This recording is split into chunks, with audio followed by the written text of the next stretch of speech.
Hello प्यारे बच्चों, good evening to everybody. Rule number पीछे 26 तक हम लोगों ने पढ़ा था। अब हमें पढ़ना है रूल नंबर 27। सारे पीछे के रूल्स बहुत ही इंपॉर्टेंट है। चाहे आप किसी भी लेवल का एग्ज़ाम देते हो, दोगे आपको वो सारे क्वेश्चन, जितने भी टॉपिक्स मैंने आपको पढ़ा दिया है वो सब आपको एग्ज़ाम्स में हूबहू मिलने वाले हैं जैसे मैंने आपको दिया है। आज का जो टॉपिक है वो है हमारा देयर। देखो, हमारा जो टॉपिक है देखने में बहुत ही सिंपल लगेगा, लेकिन एग्ज़ाम्स के लिए वो 100% इम्पोर्टेंट है। ठीक है, तो आज का जो हमारा टॉपिक है वो है देयर। आपको जो 27 रूल में पढ़ना है, देयर के बारे में पढ़ना है। वैसे तो देखो दोस्तों, अगर ग्रामर की खूब डिटेल की बात करें, अगर हम ग्रामर में घुसने लगे तो हमें चीज़ें बोरिंग लगने लगती है। हमें एग्ज़ाम निकालना है और हमें कैसे भी नौकरी पा लेना है, सैलरी अकाउंट में आनी चाहिए। ठीक है, तो ये हमारा टारगेट है कि भाई हमारा नौकरी जल्दी से जल्दी हो जाए। तो बहुत ज़्यादा घुसने की ज़रूरत नहीं है, क्योंकि बहुत कुछ आपको पढ़ना है।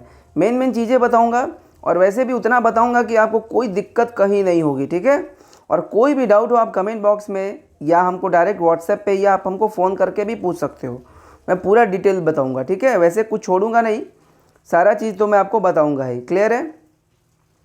देयर की बात करें तो ग्रामर की भाषा में लोग जब बहुत ज़्यादा ग्रामर की बात करते हैं ना, तो देयर को लोग वैसे कहते हैं इंट्रोडक्टरी सब्जेक्ट। क्या कहते हैं इसको? Introductory subject. अब ये क्या है, कैसे, ये सारी चीज़ें आपको अभी उतना नहीं जानना है। आप मेन चीज़ जान दो, और बहुत ही सिंपल, हम चुटकियों में आप इसको समझ जाओगे। ठीक है, अगर आपसे कोई कहे कि देयर की हिंदी क्या है, आप कहोगे देयर की हिंदी है वहाँ। हियर का हिंदी क्या है? यहाँ। और देयर का हिंदी वहाँ। तो ये तो सबको पता होता है कि देयर का हिंदी होता है वहाँ। लेकिन मैं आपको बताना चाहता हूँ कि देयर का प्रयोग एक ऐसा भी है, जब आप इसका प्रयोग करोगे तो इस देयर की कोई हिंदी ही नहीं निकलेगी। देयर सामने दिखेगा तो ज़रूर, लेकिन इसकी हिंदी कोई नहीं निकलेगी। तो मैं आपको एक रूल बता दूँ कि कभी भी सेंटेंस में देयर का प्रयोग शुरू में ही हो जाए। कहाँ हो जाए? एकदम शुरू में ही हो जाए। जैसे यहाँ पे देखो, देयर अगर हो जाए और उसके बाद वर्ब आ जाए या मेन वर्ब आ जाए, हेल्पिंग वर्ब या मेन वर्ब। एच वी मतलब हेल्पिंग वर्ब बोले तो is, am, are, was, were, ये सब, और मेन वर्ब बोले तो प्ले, डांस वगैरह ये सब। तो अगर सेंटेंस की शुरुआत देयर से हो जाए तो इस देयर की कोई हिंदी नहीं निकलती है। पहली बात तो ये, देयर का कोई हिंदी नहीं होगा। और दूसरा ये कि इस हेल्पिंग वर्ब या मेन वर्ब के बाद आएगा हमारा असली मेन सब्जेक्ट, यानी ये देयर का कोई मतलब ही नहीं है। हम ये जानते हैं कि हमारा सेंटेंस की शुरुआत सब्जेक्ट से होता है, लेकिन इस देयर से हमें कुछ मतलब ही नहीं है। हमारा मतलब होगा हेल्पिंग वर्ब या मेन वर्ब के बाद वाले से, वही होगा हमारा मेन सब्जेक्ट। तो वर्ब जो ये लगेगा हमारा, हेल्पिंग वर्ब या मेन वर्ब, ये किसके अनुसार लगेगा? देयर के अनुसार लगेगा कि इसके अनुसार? यही हमें सीखना है। तो मैं एक बार फिर से बोलता हूँ, यदि सेंटेंस की शुरुआत देयर से हो जाए तो उस देयर की कोई हिंदी नहीं होती है, और उसके साथ मेन वर्ब जो लगता है वो देयर के अनुसार नहीं लगता है, बल्कि हेल्पिंग वर्ब या मेन वर्ब के बाद जो नाउन या प्रोनाउन आएगा वही होगा उसका मेन सब्जेक्ट। तो उसी के हिसाब से वर्ब लगेगा। आपको एग्जाम्पल से समझाता हूँ। जैसे मान लो लिखा है देयर इज़ अ बॉय। अब यहाँ पे देयर, यहाँ पे देखो शुरू में आया, इज हेल्पिंग वर्ब है, और ये ए बॉय हमारा मेन सब्जेक्ट है। अब इसका हिंदी क्या है? तो देयर इज़ अ बॉय का हिंदी है एक लड़का है। क्या हिंदी है? एक लड़का है। एक लड़का है। इस देयर की कोई हिंदी नहीं है। ठीक है, तो एक लड़का है। अब ये इज अगर आपसे कोई पूछ दे कि ये किसके लिए लगा है, तो आप देयर के लिए मत कहना, ये लगा है ए बॉय के लिए। एक लड़का है, देयर इज़ ए बॉय। अभी बेसिक है, ठीक है ना, ऐसे ही पढ़ाता हूँ, पहले बेसिक चीज़ें बता देता हूँ ताकि बड़ा से बड़ा क्वेश्चन सॉल्व हो जाए आराम से। इंग्लिश से लोगों को डर इसीलिए लगता है ना, क्योंकि वर्ड पावर उसका स्ट्रांग नहीं होता है। बहुत बड़ा बड़ा क्वेश्चन आ गया, उसमें बहुत सारे, अगर मान लो हार्ड वर्ड दे दिया और आपको ना पता हो तो बेसिक रूल आपको कहाँ से क्लियर होगा? आप उसी में फंसे रहोगे, भाई इतना कठिन है, इसका हिंदी नहीं निकल रहा है। तो थोड़ा सा वर्ड पावर भी स्ट्रांग करना होता है, बस ग्रामर में कुछ दम नहीं होता है। जैसे देयर इज़ अ गर्ल, तो इसका हिंदी क्या है?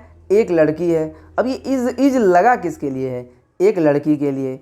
जैसे देयर इज़ अ डॉग, एक कुत्ता है, तो ये इज किसके लिए लगा है? एक कुत्ते के लिए। देयर आर टू बॉयज, अब देखो हिंदी क्या है? दो लड़के हैं। देयर आर टू बॉयज, दो लड़के हैं। अब अगर कोई पूछे कि ये आर किसके लिए लगा है, तो आप कहोगे कि भाई यहाँ पे जो वर्ब के बाद जो आया है नाउन, दो लड़के, एक से ज़्यादा है, तो उसी के लिए आया है। यानी देयर के लिए हमारा हेल्पिंग वर्ब या वर्ब नहीं लगा है। वर्ब के बाद जो आया है नाउन या प्रोनाउन, उसी के हिसाब से हमारा वर्ब लगेगा। ठीक है। देयर वाज अ किंग, एक राजा था, ये पास्ट टेंस है, तो राजा, देयर की कोई हिंदी नहीं है। ठीक है। देयर वाज अ किंग का हिंदी है एक राजा था, और वाज लगा है एक किंग के लिए। अगर यही किंग की जगह पे किंग्स रहता तो वाज नहीं लगता, क्या लगता, वर लगता। तो मेन सब्जेक्ट हमारा वर्ब के बाद है, देयर कोई मेन सब्जेक्ट नहीं है। अगला है देयर वर 5 बुक्स, 5 किताबें हैं। उम्मीद करते हैं समझ में आ रही होगी। 5 किताबें हैं। कितनी किताबें हैं, 5। अब कोई पूछे कि ये वेयर लगा किसके लिए है, तो आप कहोगे बाद में भाई किताबें हैं ना, 5 है, एक से ज़्यादा है, तो एक से ज़्यादा है तो हमारा वर सही है। अब अगला है, थोड़ा सा ध्यान से देखना, there rises a question. Rise का मतलब होता है उठना। ठीक है ना। राइज हमारा मेन वर्ब है, तो थोड़ा सा मैं मेन वर्ब भी एग्जांपल दिखा दूं, क्योंकि मैंने आपको बताया था ना कि हेल्पिंग वर्ब या मेन वर्ब, इसलिए मैं आपको थोड़ा सा मेन वर्ब भी दिखा देना चाहता हूँ। तो देयर राइजेज अ क्वेश्चन, तो अब ये राइजेज क्या है भाई, तो देखो मेन हमारा है वर्ड राइज। जैसे होता है ना गो, तो आपने गो का गोज सुना होगा, कब लगता है SAES, जब हमारा सब्जेक्ट सिंगुलर हो। जैसे राम जाता है, राम गोज। ता है, ते है, ती है की हिंदी आती है। तो देयर राइजेज अ क्वेश्चन की हिंदी क्या है, तो पहली बात तो देयर का कोई हिंदी नहीं निकालोगे आप, तो हिंदी निकलेगा ना एक प्रश्न उठता है। राइज का हिंदी होता है उठना, तो एक प्रश्न उठता है, देयर राइजेज अ क्वेश्चन। ठीक है। तो क्वेश्चन चूंकि सिंगुलर है ना, इसीलिए यहाँ पे SAES लगाना पड़ा राइज में। अगर ये वाले लाइन से अगर दिक्कत हो रहा हो तो आप पूछिएगा, चूँकि ये प्रेजेंट इंडेफिनिट टेंस का रूल है। तो टेंस में अगर आपने नहीं पढ़ा है तो ये जो चीज़ें मैं बताऊंगा ही, फिर भी अगर डाउट हो तो एक बार मुझे बताइएगा कि सर मुझे देयर राइजेज अ क्वेश्चन को समझने में थोड़ा दिक्कत हुआ है। वैसे मैं एक बार फिर से बता दूं कि देयर का कोई मतलब है नहीं यहाँ पे, और ये जो क्वेश्चन है वो सिंगुलर है, तो प्रेजेंट इंडेफिनिट टेंस के हिसाब से अगर हमारा सब्जेक्ट सिंगुलर हो तो वर्ब में SAES लगता है। जैसे सीता पढ़ती है, तो सीता रीड होगा कि रीड्स, रीड्स। ठीक है। वैसे एक प्रश्न उठता है तो देयर राइजेज द क्वेश्चन। अब मैं आपको दिखाऊंगा कि ये प्रश्न आता कैसे। ठीक है। तो आइए देखते हैं। ठीक है। छोटे छोटे एग्जाम्पल्स हैं, लेकिन एकदम टू द पॉइंट चीज़ें हैं। कह रहा है कि there are a lot of water in that drum. कह रहा है कि उस ड्रम में बहुत सारा पानी है। अब ये आर लगा है, देयर के लिए तो लगा नहीं होगा। ठीक है। तो लगा किसके लिए है, तो हम आर के बाद देखेंगे, क्योंकि वही हमारा होगा मेन सब्जेक्ट। तो मेन सब्जेक्ट है ए लॉट ऑफ वाटर, वाटर यानी बहुत सारा पानी। अब ये बताओ कि पानी ज़्यादा है तो ये एक वचन में आएगा कि बहुवचन। तो देखो भाई, बहुवचन वही चीज़ हो सकता है जो गिनने लायक हो। पानी को तो हम गिन नहीं सकते, पानी को हम गिन नहीं सकते। पानी दरअसल अनकाउंटेबल नाउन है, यानी जो गिना ना जा सके। ठीक है ना। और जो चीज़ गिना ना जा सके आप उसको कभी प्लूरल बना ही नहीं सकते, आप कभी वाटर का वाटर्स कह ही नहीं सकते। तो जो चीज़ अनकाउंटेबल होता है ना वो हमेशा सिंगुलर होता है। क्या होता है, वो हमेशा सिंगुलर होता है। जैसे अगर आपसे कोई पूछे हवा, हवा कौन सा नाउन है, काउंटेबल है कि अनकाउंटेबल, अनकाउंटेबल नाउन है, हवा गिन नहीं सकते। और जो चीज़ गिन नहीं सकते वो हमेशा सिंगुलर में ही आता है। तो पानी चाहे कितना भी हो जाए है तो अनकाउंटेबल, गिन तो पाओगे नहीं। तो अगर ये सिंगुलर है तो सिंगुलर के हिसाब से यहाँ पे आर लगेगा कि इज लगेगा। क्लियर है। हिंदी क्या है, there is a lot of water, बहुत सारा पानी है, इन दैट ड्रम, उस ड्रम में। अब आते हैं आगे। कह रहा है कि there are weakness in your body, तुम्हारे बॉडी में वीकनेस है, कमजोरी है, because you have not been eating, क्योंकि तुम नहीं खा रहे हो फॉर 5 डेज, 5 दिनों से, क्योंकि तुम 5 दिनों से नहीं खा रहे हो। इसमें बताना है कि एरर कहाँ है, तो आपको बहुत ही सिंपल तरीके से पता होगा।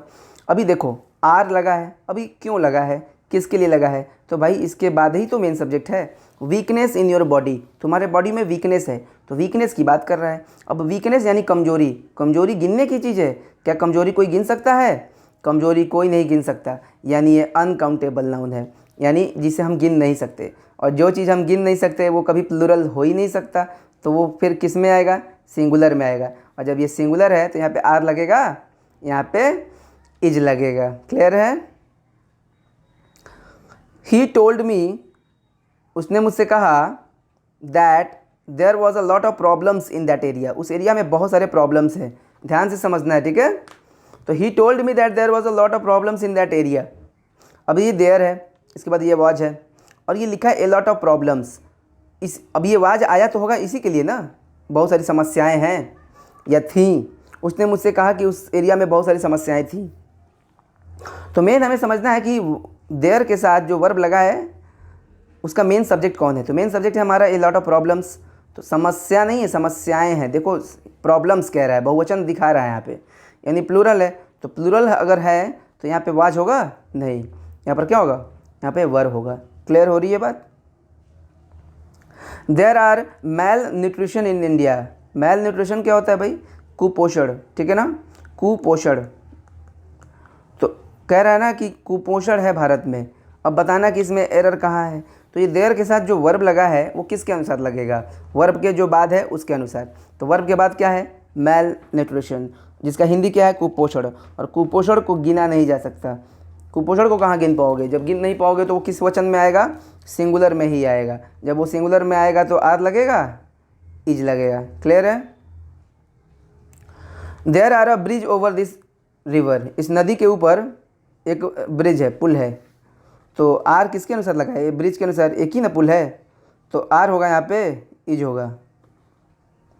आगे, there is some interesting books on the shelf. Shelf का मतलब क्या होता है भाई, अलमारी होता है, ठीक है। जैसे ये अलमारी है तो ये शेल्फ है, ठीक है, ये सब शेल्फ है।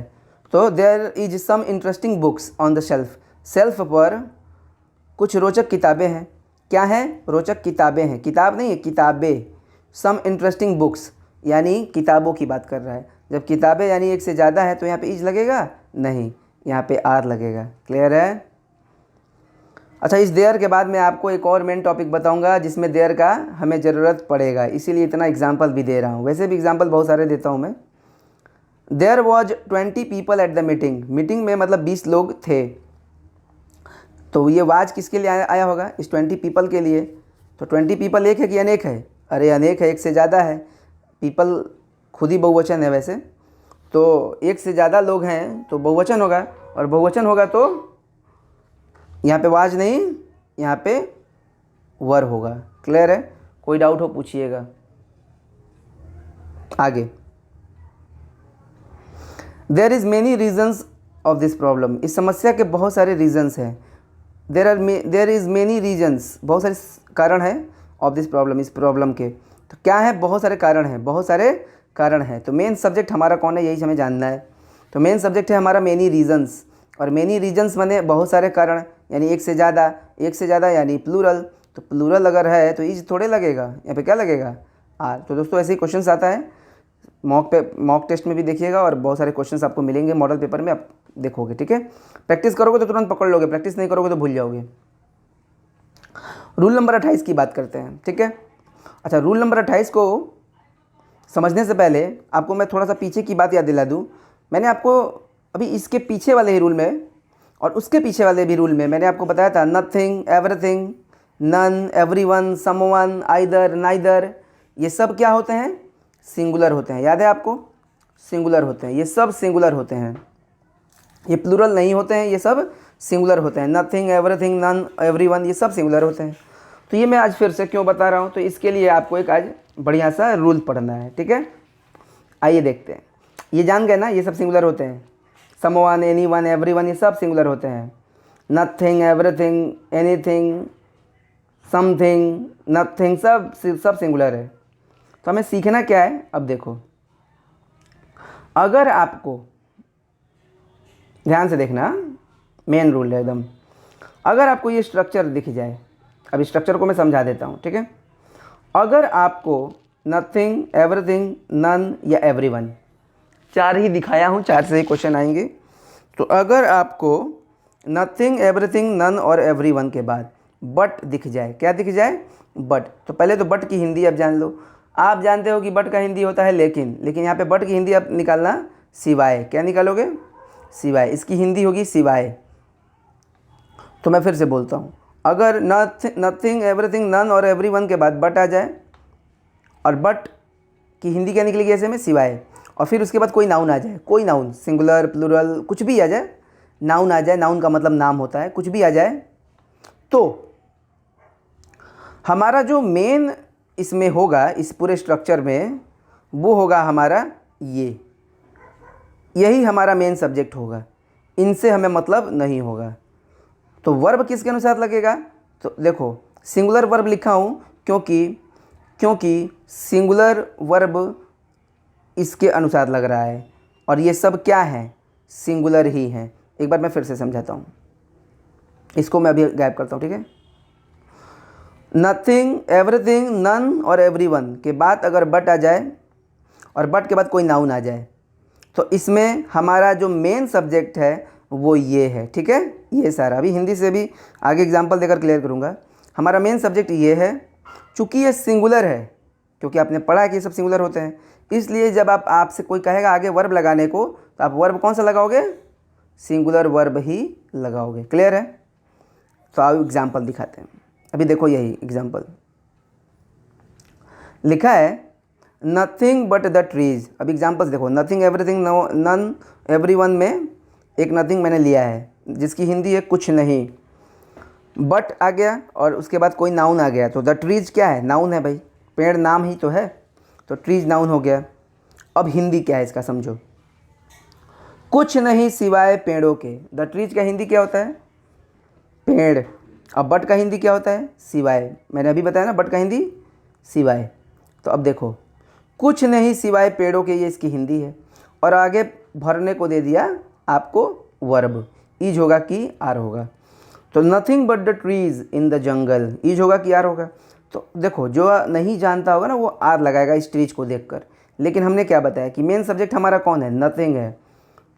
कुछ नहीं सिवाय पेड़ों के, या पेड़ों के सिवाय कुछ नहीं है जंगल में, पेड़ों के सिवाय कुछ नहीं है जंगल में। तो अब देखो, इसी में थोड़ा कन्फ्यूज़न होता है। तो इस स्ट्रक्चर में जो कि बट से जुड़ा है, नथिंग और ये आगे का नाउन, इसमें मेन सब्जेक्ट कौन है? नथिंग है। तो नथिंग सिंगुलर है, तो सिंगुलर के हिसाब से क्या लगेगा? इज लगेगा। क्लियर है? मैं और एग्जांपल दे रहा हूँ। Nothing but the books, nothing but the books, कुछ नहीं सिवाय किताबों के। तो मेन कौन है हमारा? इसमें मेन हमारा है नथिंग, पहले वाला, बट के पहले जो है वही हमारा मेन है। तो नथिंग अगर सिंगुलर है तो ईज होगा कि यार? ईज होगा। क्लियर है? किताबों के सिवाय कुछ नहीं है कमरे में, अर्थात इसको ऐसे भी बोल सकते हो कि कमरे में किताबों के सिवाय कुछ नहीं है, यानी कमरे में सिर्फ किताबें ही किताबें हैं, किताबों के सिवाय कुछ है ही नहीं, किताबों को छोड़कर कुछ है ही नहीं, यानी सिर्फ किताबें ही किताबें हैं। आपने सुना होगा ना, समुद्र में पानी ही पानी है, यानी पानी के सिवाय कुछ नहीं है। ये वही वाक्य है, और इससे क्या क्या आता है वो आगे दिखाऊंगा। अभी देखो एग्जाम्पल दिखा रहा हूँ मैं। नथिंग बट द पेन्स, कुछ नहीं सिवाय कलमों के। तो इसमें मेन सब्जेक्ट कौन है पहले आप ये बताओ? पहला वाला, ये नथिंग। अब आगे लिखा है ईज और आर, क्या भरोगे? ईज भरोगे आंख बंद करके। अगर वाज और वेयर रहता तो आप वाज भर लेते। तो कुछ नहीं सिवाय कलमों के उसके बैग में है, यानी उसके बैग में कलम के सिवाय नथिंग, कुछ नहीं है। नन बट द बॉयज, चूँकि नन का प्रयोग व्यक्ति के लिए होता है इसलिए यहाँ पे नन लगाया हूँ, कोई बात नहीं। तो none but the boys Hindi निकाला जाए, कोई नहीं सिवाय लड़कों के, या लड़कों के सिवाय कोई नहीं। स्कूल में है यानी सिर्फ लड़के ही लड़के हैं, लड़कों के सिवाय कोई है ही नहीं, ना टीचर है, ना कोई लड़की है, ना प्रिंसिपल है, कुछ नहीं, खाली लड़के ही लड़के हैं। तो none but the boys dash in the school. तो इसमें हमारा मेन सब्जेक्ट कौन है? बॉयज है? नहीं, मेन सब्जेक्ट इस स्ट्रक्चर में जब बट से जुड़ेगा तो मेन कौन होगा? पहला वाला। और नन, एवरीवन, एनीवन, ये सब सिंगुलर ही तो होते हैं, तो क्या लगेगा? ईज लगेगा।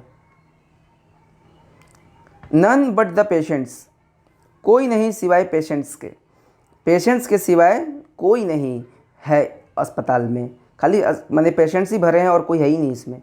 तो ईज होगा कि यार? ईज होगा, क्योंकि हमारा मेन सब्जेक्ट नन है। ठीक है। एवरीथिंग बट द बुक्स, वस्तु है इसलिए एवरीथिंग वाला लगाया हूँ। एवरीथिंग, हर एक चीज़, बट द बुक्स, यानी किताबों के सिवाय सब कुछ है उसके कमरे में। मैंने किताब थोड़ा सा उधर ऊपर मैं नथिंग बता रहा था, अब एवरीथिंग बता रहा हूँ। जो दिख रहा है वही हिंदी बोलो, कोई दिक्कत नहीं है। एवरीथिंग सब कुछ बट द बुक्स, तो बट का हिंदी लेकिन मत निकालना, सिवाय बोला हूँ यहाँ पर। तो हर कोई चीज़, हर चीज़ सिवाय किताबों के, यानी किताबों के सिवाय सब कुछ है उसके कमरे में। तो मेन सब्जेक्ट क्या है हमारा? एवरीथिंग, और एवरीथिंग सिंगुलर है, तो सिंगुलर के हिसाब से क्या होगा? इज होगा। ठीक है। Nothing nothing but the clothes, यानी कुछ नहीं सिवाय कपड़ों के। नथिंग बट द क्लॉथ्स, कुछ नहीं सिवाय कपड़ों के उसके कमरे में है, तो होगा क्या मेन सब्जेक्ट? मेन सब्जेक्ट हमारा नथिंग है, तो नथिंग के हिसाब से क्या होगा? वर्ब हमारा सिंगुलर होगा, इज होगा। अब देखो प्यारे बच्चों, देयर वाला आ गया इसमें।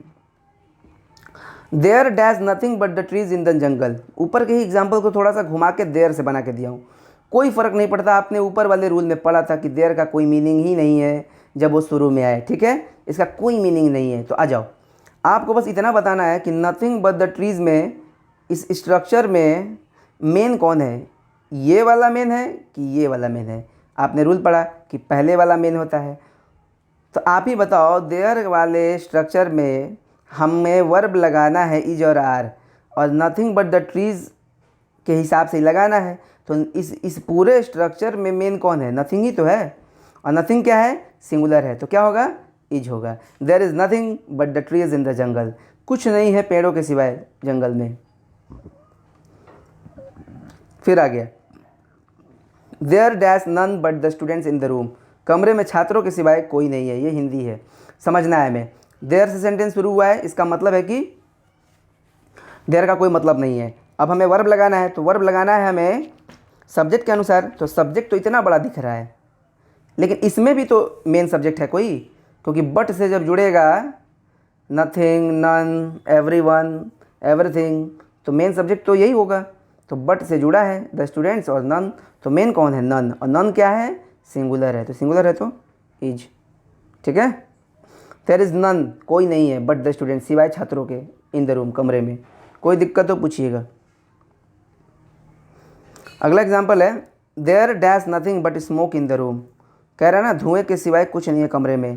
तो अब समझ ही गए होगे, क्लियर हो गया होगा। नथिंग के हिसाब से लगेगा तो इज लगेगा ना। देखो ऊपर मैंने देयर का रूल पढ़ाया और यहाँ पे एग्जाम्पल भी दिखा रहा हूँ देयर पे। आगे थोड़ा सा इसको समझना है, ठीक है। नन बट द पुअर, अच्छा ये द पुअर क्या है? आपको याद है शुरू वाले रूल्स में मैंने बताया था, द प्लस एडजेक्टिव, ये बहुवचन नाउन बन जाता है। जैसे द पुअर गरीब लोग, द रिच धनी लोग, द टॉल लंबे लोग, द ब्रेव बहादुर लोग, द स्ट्रॉन्ग, स्ट्रॉन्ग क्या है? एडजेक्टिव है। द स्ट्रॉन्ग मजबूत लोग। तो the plus adjective plural noun का हिंदी देता था, तो इससे कोई मतलब नहीं है। आओ देखते हैं।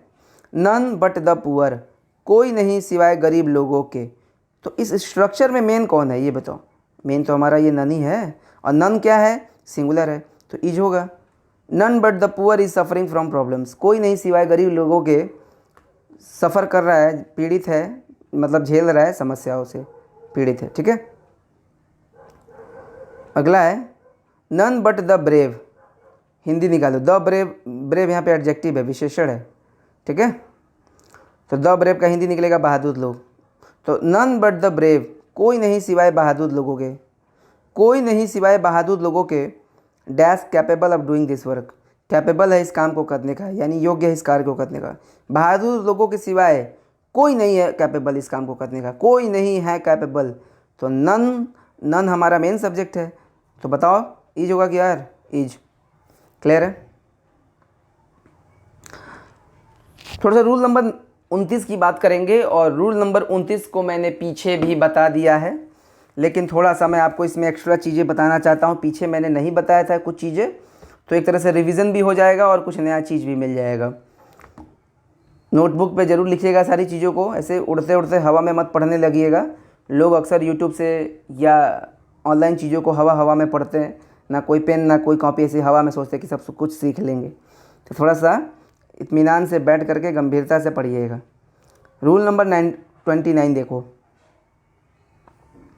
मैंने बताया था पीछे, ईच का हिंदी प्रत्येक, एवरी का हिंदी हर एक। और ईच और एवरी, ईच हो या एवरी हो, इसके बाद कोई नाउन आएगा तो सिंगुलर आएगा, और वर्ब भी आएगा तो सिंगुलर आएगा, बताया था ना। जैसे ईच बॉयज होगा कि बॉय, क्या होगा बताओ। ईच के बाद हमेशा सिंगुलर नाउन आता है तो सिंगुलर आएगा। एवरी भी होता तो सिंगुलर ही नाउन आता, और वर्ब भी लगाते तो क्या लगाते, सिंगुलर ही।